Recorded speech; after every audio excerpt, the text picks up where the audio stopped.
5 years గా కష్టపడుతున్న experiment ఈ రోజుకి కంప్లీట్ అయింది. ఒకవేళ ఇదే కనుక సక్సెస్ అయితే ఈ ప్రపంచంలో చావనేదే ఉండదు.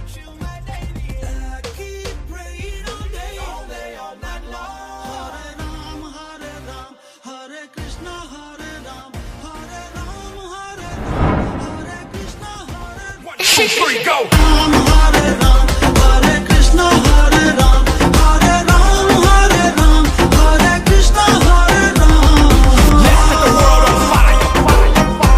కూడా చాలా బాధగానే ఉందిరా నువ్వు ఏడుస్తుంటే. కానీ నాకు 3 పూట్ల రక్త బాకలు తప్ప వేరేది ఏమీ అవ్వట్లేదురా తమ్ముడు. ఏం చేస్తావు చెప్పు.